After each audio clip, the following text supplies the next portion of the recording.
Hi hello friends, എല്ലാ കൂട്ടുകാർക്കും നമ്മുടെ ഇഷ്ടമാത്രം സീരിയലിലെ ഇനി വരാൻ പോകുന്ന ആഴ്ചയിലെ നല്ലൊരു പ്രൊമോ റിവ്യൂയിലേക്ക് തന്നെ സ്വാഗതം കേട്ടോ. ചാനൽ ആദ്യമായിട്ടാണ് കാണുന്നുണ്ടെങ്കിൽ ഒന്ന് സബ്സ്ക്രൈബ് ചെയ്യാനും ലൈക്ക് ചെയ്യാനും മറക്കല്ലേ. അങ്ങനെ നമ്മളിനിപ്പോൾ അടുത്ത ആഴ്ച കാണാൻ പോണത് ഇഷിത ഹോസ്പിറ്റലിൽ അങ്ങനെ കിടക്കുവാണല്ലോ. പക്ഷേ നമ്മുടെ മാഷ് വന്നിട്ട് ഓരോരോ കാര്യങ്ങൾ പറയുമ്പോൾ ഇഷിതക്ക് അത് വല്ലാത്തൊരു സമാധാനമാവാണ്. ഇഷിതക്കും തോന്നുകയാണ്, ശരിയാ, താൻ എന്തിനാ വിഷമിച്ചും എപ്പോഴും കരഞ്ഞുകൊണ്ടിരിക്കുന്നത്, തന്നെ സപ്പോർട്ട് ചെയ്യാൻ ഇത്രയും പേര് തൻ്റെ കൂടെയുണ്ട്. അതുകൊണ്ട് താൻ ഇനി കരയാൻ പാടില്ല. തന്നെ സ്നേഹിക്കുന്ന ഇത്രയും പേരില്ലേ, അവർക്ക് വേണ്ടി താൻ നല്ല രീതിയിൽ ഈ കുഞ്ഞെ പ്രസവിക്കണം എന്നൊക്കെ ഇഷിതക്കും തോന്നാണ്. അതുകൊണ്ട് തന്നെ ഇഷിത പറയണ്ട, അച്ഛൻ പറഞ്ഞപ്പോൾ എനിക്ക് വല്ലാത്ത സമാധാനം തോന്നുന്നുണ്ട്, നമുക്കിനി വീട്ടിലേക്ക് പോവാച്ച, ഞാനിനി ഒരു കുഴപ്പവും ഉണ്ടാക്കില്ല എന്ന് ഇഷിത പറയാണ്. അത് കേൾക്കുമ്പോഴേക്കും മാഷിന് വല്ലാത്ത സന്തോഷം തോന്നും കേട്ടോ. അങ്ങനെ തിരിച്ച് നമ്മുടെ ഇഷിത വീട്ടിലേക്ക് എത്തുന്നുണ്ട്. വീട്ടിലേക്ക് എത്തി പതുക്കെ ഒരു ദിവസം കഴിയുമ്പോഴേക്കും ഇഷിത കിടക്കുന്ന സമയത്ത് തൻ്റെ കുഞ്ഞിൻ്റെ അനക്കം ഇഷിത അറിയാട്ടോ. കാരണം വെച്ചാൽ കുഞ്ഞിങ്ങനെ വയറ്റിൽ കിടന്നിങ്ങനെ ഇങ്ങനെ അനങ്ങോലോ. അപ്പൊ ആ ഒരു വികാരം നമ്മുടെ ഇഷിതക്ക് തോന്നുവാണ്. ഇഷിത പറയട്ടെ, മഹേഷ്, കുഞ്ഞ് അനങ്ങുന്നുണ്ട്. ആ, അതനങ്ങോടോ, 5.5 മാസം ആകുമ്പോഴേക്കും ഇതുപോലെ തന്നെയാ കുഞ്ഞനക്കമൊക്കെ വെക്കും. ആണോ? ശരിക്കും ഒരു ഒരു പക്ഷി ഇങ്ങനെ ചിറകടിച്ചു പോവില്ലേ, അതുപോലത്തെ ഒരു വികാരമാണ്. ആ, അങ്ങനെയാ, കുഞ്ഞ് കയ്യും കാലൊക്കെ ഇട്ട് പതുക്കെ അനക്കുവാണ്. ഇനി അത് കൂടി വരെയുള്ളൂ. ഇനി നമ്മൾ സംസാരിക്കുമ്പോഴേ നമ്മുടെ സംസാരമൊക്കെ കുഞ്ഞ് ശ്രദ്ധിക്കും എന്ന് പറയാണ്. ഇത് കേട്ട് ചിപ്പി വരുന്നുണ്ട്. അപ്പോൾ ഞാൻ സംസാരിക്കണത് കുഞ്ഞാവ ശ്രദ്ധിക്കോ? പിന്നെ സംസാരിക്കണതൊക്കെ കുഞ്ഞാവ ശ്രദ്ധിക്കും. കുഞ്ഞാവക്ക് ഇനി അതൊക്കെ അറിയാൻ പറ്റും. ഇനിയിപ്പോൾ മോൾ എല്ലാ ദിവസവും കുഞ്ഞാവടുത്ത് സംസാരിക്കുകയാണെങ്കിൽ മോളുടെ സംസാരം കേൾക്കുമ്പോൾ തന്നെ കുഞ്ഞ് കയ്യും കാലൊക്കെ ഇട്ട് അടിക്കാൻ തുടങ്ങും. ആണോ? അത് കൊള്ളാലോ എന്ന് പറയാണ്. ഇഷിത പറയണ്ട്, ഓ, ശരിക്കും പറഞ്ഞാൽ ഇപ്പോഴാണ് മഹേഷ് ജീവിതം എന്താണെന്നൊക്കെ മനസ്സിലാക്കുന്നത്. അതേടോ, ഇനിയാണ് ഒരു കുഞ്ഞു കൂടി ജനിക്കുമ്പോൾ തൻ്റെ ജീവിതം പൂർണ്ണമാവുന്നത്. ഒരു കുഞ്ഞ് ജനിക്കുമ്പോൾ നമ്മുടെ ജീവിതത്തിൽ വലിയ മാറ്റങ്ങളൊക്കെ ഉണ്ടാവും. ഒരു പെണ്ണ് അമ്മയാവുന്നതും അതുപോലെ തന്നെ ഒരു കുഞ്ഞ് ജനിക്കുമ്പോൾ ഉത്തരവാദിത്തങ്ങൾ കൂടുന്നതും ആ പെണ്ണിന് ഇതുവരെയുള്ള കളിച്ചിരി തമാശകളൊക്കെ മാറി താനൊരു പക്വതയിൽ എത്തുന്നതൊക്കെ ആ സമയത്താണ്. കുഞ്ഞ് എന്തൊക്കെ മാറ്റം ഒരാളുടെ ജീവിതത്തിൽ ഉണ്ടാക്കുമെന്നറിയാവോ? ഇനി താൻ സന്തോഷിക്കേണ്ട സമയമാണ്. കുഞ്ഞിൻ്റെ ഓരോരോ തുടിപ്പുകളും അനക്കവും എല്ലാം മനസ്സിലാക്കി ശരിക്കും നമ്മൾ അത് എൻജോയ് ചെയ്യണം. പിന്നെ നമ്മൾ കഴിക്കുന്ന ചില ഫുഡൊന്നും കുഞ്ഞിന് ഇഷ്ടപ്പെട്ടില്ലെങ്കിലുണ്ടല്ലോ, കുഞ്ഞ് പ്രശ്നം ഉണ്ടാക്കും കേട്ടോ. ആണോ ഡാഡി എന്ന് ചിപ്പി ചോദിക്കുമ്പോൾ, പിന്നെ അല്ലാതെ, അമ്മ നല്ല കുഞ്ഞിന് ഇഷ്ടപ്പെട്ട, ഇപ്പൊ കുഞ്ഞാവക്ക് ഇഷ്ടം മധുരമൊക്കെയാണെന്ന് വിചാരിക്കുക. അപ്പൊ അമ്മ മധുരം കഴിക്കുമ്പോൾ കുഞ്ഞാവ കൈകാലൊക്കെ നല്ല രീതിയിൽ തന്നെ പതുക്കെ ഇങ്ങനെ അനക്കും. അതല്ല കുഞ്ഞാവക്ക് ഇഷ്ടപ്പെടാത്ത വല്ല പുളിയോ അല്ല കയ്പോ ഒക്കെയാണ് അമ്മ കഴിക്കണേന്നുണ്ടെന്നുണ്ടെങ്കിൽ ഉണ്ടല്ലോ, കുഞ്ഞുവാവ ഭയങ്കരമായിട്ട് ബഹളം ഉണ്ടാക്കും. ഓ, എന്ത് രസമാണ് ഡാഡി കേൾക്കുമ്പോൾ തന്നെ. ഡാഡി, ആ മഞ്ജുമാപ്പനെ ഇവിടുന്ന് പറഞ്ഞയക്കാൻ പറ്റുമോ? മഞ്ജുമാപ്പ ഉണ്ടെങ്കിൽ അമ്മക്ക് എപ്പോഴും പ്രശ്നങ്ങൾ, അമ്മ എപ്പോഴും ടെൻഷൻ ആവണത് മഞ്ജുമാപ്പ വരുമ്പോഴാണ്. മഞ്ജുമാപ്പനെ ഒന്നിവിടുന്ന് പുറത്താക്കി ഡാഡി. മോളെ, അതിനെനിക്ക് പുറത്താക്കണമെന്നുണ്ട്, പക്ഷെ പറ്റില്ലല്ലോ, അവക്ക് കയറിപ്പോൻ ഒരു വീട് പോലും ഇല്ലല്ലോ, അതുകൊണ്ടാ. അതൊന്നും വേണ്ട മഹേഷ് എന്ന് ഇഷിത പറയാണ്. അപ്പോ ചിപ്പി വേണ്ടെങ്കിലും മഞ്ജുമാപ്പക്ക് അപ്പക്കൊരു പണി കൊടുക്കണമല്ലോ. ഒരു കാര്യം ചെയ്താലും ഡാഡി, മഞ്ജുമാപ്പ ഇവിടെ വെറുതെ ഇരിക്കുന്നുണ്ടല്ലേ പരദൂഷണത്തിനും പൊങ്ങച്ചത്തിനൊക്കെ പോണത്, വെറുതെ ഇരുത്തണ്ട, എന്തിനും പണി കൊടുക്കാം. ആ, അത് നല്ലൊരു ഐഡിയ ആണ് മോള് പറഞ്ഞത്. അല്ല, അവൾക്കിപ്പൊ എന്ത് പണിയാ കൊടുക്കുക? അതെ, നാളെ മുതൽ ഈ വീട്ടിലെ പണിയെല്ലാം മഞ്ജുമാപ്പ ചെയ്യട്ടെ. ആ, അത് കൊള്ളാം. വേണ്ട മഹേഷ്, പിന്നെ അത് മതി. ഒരു പ്രശ്നത്തിന്. എന്ത് പ്രശ്നം? ഒരു പ്രശ്നവും ഇല്ല.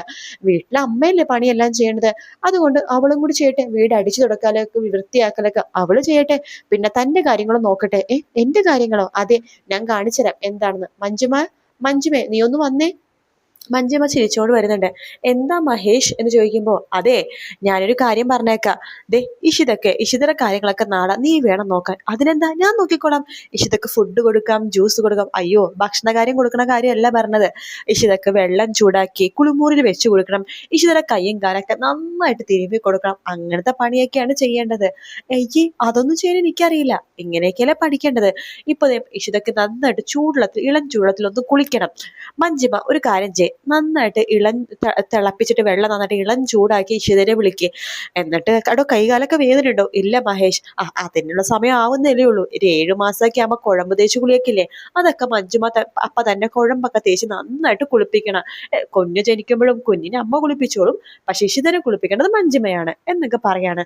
അപ്പൊ മഞ്ജുമയുടെ മുഖം മാറാട്ടെ. എന്താ ഇവിടെ എപ്പോഴും കഴിച്ചും അതുപോലെ തന്നെ വെറുതെ പരദൂഷണം പറഞ്ഞിരിക്കാന്ന് വിചാരിച്ചോ? പോയി വെള്ളം ചൂടാക്ക് എന്ന് പറഞ്ഞു വിടാണ്. മഞ്ജുമക്ക് ശരിക്കും ഒരു പണി കൊടുക്കുക കേട്ടോ. അങ്ങനെ നല്ല രസകരമായിട്ടുള്ള ഭാഗങ്ങൾ അടുത്ത ആഴ്ചയുണ്ട്. അതിന് പുറമെ നമ്മുടെ ആതിരേനെ മഹേഷ് കണ്ടെത്തുന്നത് മാത്രമല്ല, മഹേഷ് ഒരുപാട് വഴക്കും പ്രശ്നവും അടിയും ബഹളമൊക്കെ ഉണ്ടാക്കിയിട്ടാണ് ആതിരേനെ കണ്ടെത്തുന്നത് കേട്ടോ. കണ്ടെത്തിയ മഹേഷ് ആതിരനെയും കൂട്ടിക്കൊണ്ട് വരുന്നുണ്ട്. ആദ്യം കോടതിയിൽ പ്രസന്റ് ചെയ്യുന്നുണ്ട്. ആ സമയത്താണ് നമ്മുടെ വിനോദിന്റെ നിരപരാധിത്വം കോടതിക്ക് മനസ്സിലാവണത്. നമ്മുടെ വിനോദിനെ വെറുതെ വിടാണ് കോടതി.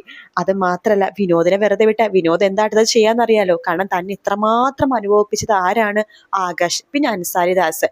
ആദ്യം ആകാശിനെ തന്നെ പിടിക്കാം. അൻസാരിദാസിനെ പെട്ടെന്ന് പിടിക്കാൻ പറ്റില്ല. അതിന് കുറച്ചു കാര്യങ്ങളൊക്കെ ചെയ്യാനുണ്ട്. അതുകൊണ്ട് ഇപ്പൊ പിടിക്കേണ്ടത് അയാളെയാണ്, ആകാശിനെ. അത് മാത്രല്ല, എന്നെ മാത്രമല്ലല്ലോ, എന്റെ ഏടത്തിനെ ദ്രോഹിച്ചത് ആകാശ് തന്നെയല്ലേ. എന്റെ ഏടത്തിന് ആകാശും രചനയും കൂടിയല്ലേ ഏടത്തിന് ആക്സിഡന്റ് ഉണ്ടാക്കി കൊല്ലാൻ നോക്കി. ആ ആക്സിഡന്റ് എന്റെ ഏട്ടന്റെ തലയിൽ വീണു. ഏട്ടൻ രക്ഷപ്പെട്ടത് തന്നെ എന്റെ ഏടത്തിന്റെ മക്കളുടെ മഹാഭാഗ്യം. അതുകൊണ്ട് ആകാശിനൊട്ടൊരു പണി കൊടുക്കണം എന്ന് വിനോദ് വിചാരിക്കുകയാണ്. വിനോദ് നമ്മുടെ കോടതിയിൽ നിന്ന് വെറുതെ ഇറങ്ങിയെന്ന് അറിയുമ്പോൾ തന്നെ ആകാശിന്റെ കൈയും കാലും വിറക്കോട്ടോ. കാരണം ആകാശിനറിയാം അടുത്തത് അന്വേഷിച്ച് വരാൻ പോണത് വിനോദ് തന്നെയാണെന്ന്. അതുകൊണ്ട് തന്നെ ആകാശം ആകെ വിറച്ച് ഇരിക്കുകയാണ്. ഇനി ഇഷിതേനെ ഒന്നും ചെയ്യാൻ പറ്റില്ല ആകാശിനെ നന്നായിട്ട് അറിയാം. അതുകൊണ്ട് തന്നെ ആകാശം ഒതുങ്ങിക്കൂടി ജീവിക്കാൻ വേണ്ടി പോവാട്ടോ. പക്ഷെ വിനോദ് വിടത്തില്ല. വിനോദ് ആകാശിനെ തേടി പിടിച്ച് കണ്ടെത്തി നല്ല 2 അടിയൊക്കെ കൊടുക്കും. അതായത് മഹേഷ് ആക്സിഡന്റ് സംഭവിച്ചിട്ട് എങ്ങനെയാണോ ഹോസ്പിറ്റലിൽ കിടന്നത്, അതുപോലെ തന്നെ ആകാശിനെ വേദന അനുഭവിച്ചിട്ട് തന്നെ വിനോദ് ഹോസ്പിറ്റലിൽ കിടക്കും. പിന്നെ രചനയുടെ കാര്യം, രചനനെ എന്തൊക്കെ തരത്തിൽ നാണം കെടുത്താവോ അതല്ല, രചന എന്തൊക്കെ പറഞ്ഞിട്ടാണോ തന്റെ ഏടത്തീനെ വഴക്കു പറഞ്ഞത്, കുറ്റപ്പെടുത്തിയത്, കളിയാക്കിയത്, എന്തൊക്കെ തരത്തിൽ ദ്രോഹിച്ചത്, അതിന്റെയൊക്കെ 100 ഇരട്ടിയായിട്ട് വിനോദ് കൊടുക്കാൻ പോകുന്നേ ഉള്ളൂ. വിനോദ് മാത്രമല്ല, വിനോദിന്റെ കൂടെ സുചിത്രയുണ്ട്.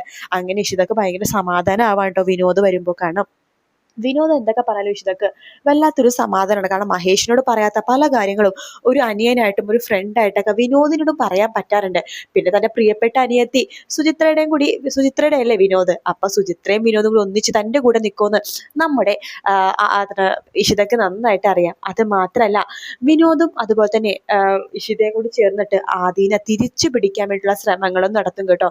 ആദീനെ ഇതുവരെ വിനോദ് കണ്ടിട്ടില്ലല്ലോ. ഇനി ആദീനെ എങ്ങനെയെങ്കിലൊക്കെ പറഞ്ഞു മനസ്സിലാക്കി അങ്ങനെ രചനയുടെ കൂടെ നിന്നാൽ ശരിയാവില്ല എന്നൊക്കെ പറഞ്ഞ് മനസ്സിലാക്കിയിട്ട് നമ്മുടെ ഇഷിതയുടെ കൂടെ ചേർക്കാൻ പോവാണ് ആദീനെ. അത് മാത്രല്ല, നമ്മുടെ ഇഷിത പവിത്രമാത്ര സീരിയലിലുണ്ട്. ഈ ആഴ്ച ഇഷിത പവിത്രമാത്രത്തിൽ ഉണ്ടാവും കേട്ടോ. അങ്ങനെ നമ്മുടെ വിക്രത്തിനെ ഒന്ന് ബോഡിയൊക്കെ ഒന്ന് ഓക്കെ ആക്കി എടുക്കുകയാണ് നമ്മുടെ ഇഷിത. അങ്ങനെ മരുന്നും അതുപോലെ തന്നെ കാര്യങ്ങളൊക്കെ ചെയ്ത് ഇഷിത ഓക്കെ ആക്കി എടുക്കുമ്പോൾ അതിന്റെ പകരമായിട്ട് നമ്മുടെ വിക്രം നമ്മുടെ ഇഷിതക്കൊരു വാക്ക് കൊടുക്കുന്നുണ്ട്. ഇഷിതക്ക് എന്ത് സഹായം വേണമെങ്കിൽ, ഇപ്പൊ ഇഷിതനെ ദ്രോഹിക്കുന്ന 2-3 പേര് ഇഷിതയുടെ ചുറ്റും ഉണ്ടല്ലോ, അവരേതൊക്കെ തരത്തിൽ കൈകാര്യം ചെയ്യണമെന്ന് ഇഷിത പറഞ്ഞാൽ മതി, ഞാൻ ഉണ്ടാകും മുമ്പില്. ഇനി ഇഷിതക്ക് ആങ്ങളെയായിട്ട് നമ്മുടെ വിനോദ് മാത്രമല്ല, ഞാനും കൂടി ഇഷിതയുടെ കൂടെ ഉണ്ട് എന്ന് വിക്രം പറയാട്ടോ. അങ്ങനെ വിക്രവും വിനോദൊക്കെ തന്നെ ഇഷിതയുടെ കൂടെ തന്നെയുണ്ട്. പക്ഷെ ഇവരൊക്കെ തന്നെ ഉണ്ടെന്ന് പറഞ്ഞാലും ഇഷിത ഒരുപാട് ഇനി ഈ കുഞ്ഞെ പ്രസവിക്കണം വരെ ഇഷിതക്ക് കുറെ പ്രശ്നങ്ങൾ ഉണ്ടാവും കേട്ടോ. ഇതിന്റെ ശരിക്കുള്ള തെലുങ്ക് വേർഷനിൽ അങ്ങനെയൊക്കെ തന്നെയാണ്. പക്ഷെ നമുക്ക് കാത്തിരുന്ന് കാണാം മലയാളത്തിൽ എന്താകുമോ എന്നുള്ളത്. വീഡിയോ ഇഷ്ടപ്പെട്ടാൽ ലൈക്ക് ചെയ്യുക, സബ്സ്ക്രൈബ് ചെയ്യുക, കമന്റ് ചെയ്യുക. മറ്റൊരു വീഡിയോ ആയിട്ട് കാണാം ഫ്രണ്ട്സ്. എല്ലാവർക്കും ടേക്ക് കെയർ. Bye bye.